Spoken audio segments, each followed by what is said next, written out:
Let's move right on then and bring on board Harshal Patkar, the Senior Analyst of India Ratings and Research, to talk a bit about this latest development. Hi Harshal, thanks much for joining in. The Cabinet Ordinance to treat home buyers as financial creditors. Talk to us about how you are viewing this move from a customer point of view. How big a benefit is it? Yeah, hi. So it has three benefits. Starting with the customer point of view, it's beneficial for the home buyers.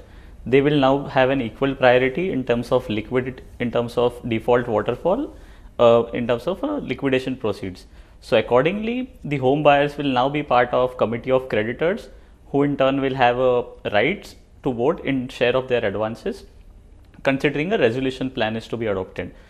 The second part of it is also beneficial for the asset financiers, considering most of the originations are through developer sites, and hence the asset quality performance, considering the move is aimed at accountability and transparency, and hence with an increase in customer confidence, we see that the customers which were sitting at fence could eventually get in, and hence it's a long-term positive for the asset financiers as well. While one needs to take care that the final contours of this code needs to be studied, considering there will be hundreds or thousands of customers in a given project, and hence how the smooth working or the functioning would work. On the flip side, the negatively impacted would be the credit profile of some of the financiers who finance to these developers, considering there will be one more layer in terms of default waterfall, wherein considering the assumption of a probability of default remains same, the loss given defaults could eventually increase. Having said that, we believe that the steady state credit cost, as in the PDs and LGDs for the segment, is yet to be established, considering most of the financiers haven't seen through the cycle, as well as there is a masking of the inherent credit cost, considering the restructuring as well as the refinancing of the accounts. So considering all these scenarios, we feel that the increase in the lenders would have to eventually price this risk, and hence it could evolve in terms of higher funding costs for the developers. But having said that, we don't anticipate an increase in price for the end buyers, considering limited appetite for absorbing those costs, as well as the formal financing constituting only 20 to 30% in terms of initial stage. Hence, we believe the developers will eventually absorb those costs, as well as the end market is not prepared in terms of inventory as well as the demand dynamics.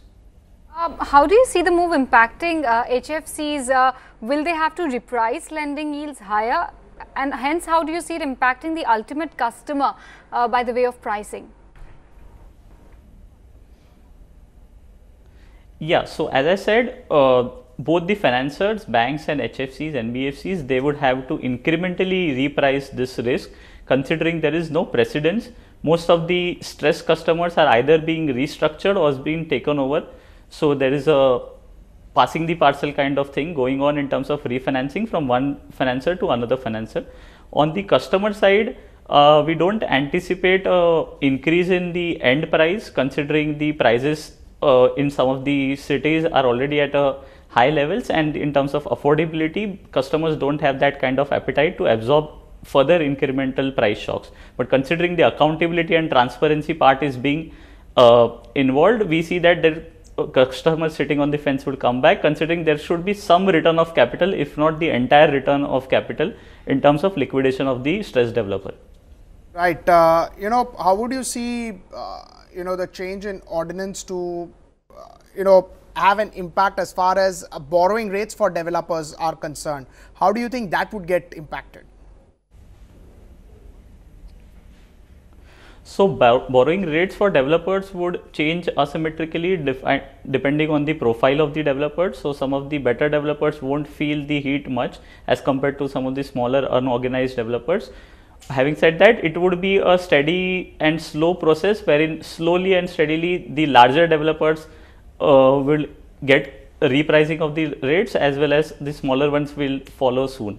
But it's too early to say what would be the absolute impact, considering it's a larger financier driven kind of a market, wherein the starting point could be one of the larger financiers, and eventually some of the smaller financiers take that as a base rate, and hence increase their pricing yields accordingly. Right. Thanks so much for taking out time for us. Good to get perspective.